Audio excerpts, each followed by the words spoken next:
7ನೇ ತರಗತಿ ಸಮಾಜ ವಿಜ್ಞಾನ ಅಧ್ಯಾಯ 3 ಭಾರತಕ್ಕೆ ಐರೋಪ್ಯರ ಆಗಮನ ಪ್ರಶ್ನೋತ್ತರಗಳು. ಈ ಕೆಳಗಿನ ಪ್ರಶ್ನೆಗಳಿಗೆ ಒಂದು ವಾಕ್ಯದಲ್ಲಿ ಉತ್ತರಿಸಿ. ಪ್ರಶ್ನೆ 1. ಭಾರತಕ್ಕೆ ವ್ಯಾಪಾರಕ್ಕಾಗಿ ಸಮುದ್ರ ಮಾರ್ಗವಾಗಿ ಮೊದಲಿಗೆ ಬಂದಿದ್ದ ಐರೋಪಿಯನ್ನರು ಯಾರು? ಉತ್ತರ. ಭಾರತಕ್ಕೆ ವ್ಯಾಪಾರಕ್ಕಾಗಿ ಸಮುದ್ರ ಮಾರ್ಗವಾಗಿ ಮೊದಲಿಗೆ ಬಂದಿದ್ದ ಐರೋಪಿಯನ್ನರು ಪೋರ್ಚುಗೀಸರು. ಪ್ರಶ್ನೆ 2. ಭಾರತಕ್ಕೆ ಜಲಮಾರ್ಗವನ್ನು ಕಂಡು ಹಿಡಿದವರು ಯಾರು? ಉತ್ತರ.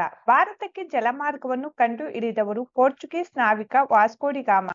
ಪ್ರಶ್ನೆ 3. ಡಚ್ಚರ ರಾಜಧಾನಿ ಯಾವುದು? ಉತ್ತರ. ಡಚ್ಚರ ರಾಜಧಾನಿ ಪುಲಿಕಾಟ್. ಪ್ರಶ್ನೆ 4. ಬ್ರಿಟಿಷ್ ಈಸ್ಟ್ ಇಂಡಿಯಾ ಕಂಪನಿ ಯಾವಾಗ ಸ್ಥಾಪನೆಯಾಯಿತು? ಉತ್ತರ. ಬ್ರಿಟಿಷ್ ಈಸ್ಟ್ ಇಂಡಿಯಾ ಕಂಪನಿ 1600ರಲ್ಲಿ ಸ್ಥಾಪನೆಯಾಯಿತು. ಪ್ರಶ್ನೆ 4. ಫ್ರೆಂಚರ ವ್ಯಾಪಾರ ಕೇಂದ್ರಗಳನ್ನು ಹೆಸರಿಸಿ. ಉತ್ತರ. ಫ್ರೆಂಚರ ವ್ಯಾಪಾರ ಕೇಂದ್ರಗಳು ಪಾಂಡಿಚೇರಿ, ಮಚಲಿಪಟ್ಟಣ, ಕಲ್ಲಿಕೋಟೆ, ಮಾಯೆ, ಕಾರೈಕಲ್ ಮತ್ತು ಚಂದ್ರನಗರ. ಪ್ರಶ್ನೆ 6. ಬ್ರಿಟಿಷರಿಗೆ ದಸ್ತಕ್ ನೀಡಿದ ಮೊಘಲ್ ದೊರೆ ಯಾರು? ಉತ್ತರ. ಬ್ರಿಟಿಷರಿಗೆ ದಸ್ತಕ್ ನೀಡಿದ ಮೊಘಲ್ ದೊರೆ ಫಾರೂಕ್ ಸಿರಿಯಾರ್. ಈ ಕೆಳಗಿನ ಪ್ರಶ್ನೆಗಳಿಗೆ ಗುಂಪಿನಲ್ಲಿ ಚರ್ಚಿಸಿ ಉತ್ತರಿಸಿ. ಪ್ರಶ್ನೆ 1. ಭಾರತದಲ್ಲಿ ಪೋರ್ಚುಗೀಸರ ಅನತಿಗೆ ಕಾರಣವಾದ ಅಂಶಗಳನ್ನು ಪಟ್ಟಿ ಮಾಡಿ. ಉತ್ತರ. ಪೋರ್ಚುಗೀಸರ ಅನತಿಗೆ ಕಾರಣಗಳು.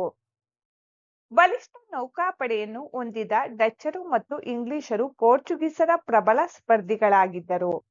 ಪೋರ್ಚುಗೀಸ್ ಸರ್ಕಾರದ ನೌಕರರು ಭ್ರಷ್ಟರಾಗಿ ಸ್ವಾಮಿನಿಷ್ಠೆ ಕಳೆದುಕೊಂಡರು. ಮತದಂಧೆಯೇ ಪೋರ್ಚುಗೀಸರ ಅನತಿಗೆ ಮುಖ್ಯ ಕಾರಣವಾಗಿತ್ತು. ವಿಜಯನಗರ ಸಾಮ್ರಾಜ್ಯದ ಅನತಿ ನಂತರ ಅವರ ವ್ಯಾಪಾರ ಕುಂಠಿತವಾಯಿತು. ಪ್ರಶ್ನೆ ಸಂಖ್ಯೆ 2. ಭಾರತದಲ್ಲಿ ಫ್ರೆಂಚರ ಅನತಿಗೆ ಕಾರಣಗಳು ಯಾವುವು? ಉತ್ತರ. ಫ್ರೆಂಚರ ಅನತಿಗೆ ಕಾರಣಗಳು. ಭಾರತದಲ್ಲಿ ಫ್ರೆಂಚ್ ಸೇನಾ ನಾಯಕರಿಗೆ ಫ್ರಾನ್ಸ್ ಸರಕಾರ ಪೂರ್ಣ ಬೆಂಬಲವನ್ನು ನೀಡಲಿಲ್ಲ. ಫ್ರಾನ್ಸಿನಲ್ಲಿ ರಾಜಕೀಯ ಗೊಂದಲ ಮತ್ತು ಕ್ರಾಂತಿಗಳು ಕಂಡು ಬಂದವು. ಇದು ಭಾರತದಲ್ಲಿ ಅವರ ಅನತಿಗೆ ಕಾರಣವಾಯಿತು. ಫ್ರೆಂಚರ ನೌಕಾಪಡೆಯು ಇಂಗ್ಲಿಷರ ನೌಕಾಪಡೆಗಿಂತ ಉತ್ತಮ ದರ್ಜೆಯದ್ದಾಗಿರಲಿಲ್ಲ. ಕೆಳಗಿನ ಎ ಪಟ್ಟಿಗೆ ಸಂಬಂಧಿಸಿದ ಬಿ ಪಟ್ಟಿಯಲ್ಲಿನ ವಿಷಯಗಳನ್ನು ಹೊಂದಿಸಿ ಬರೆಯಿರಿ. ಹೊಂದಿಸಿ ಬರೆಯಲಾಗಿದೆ.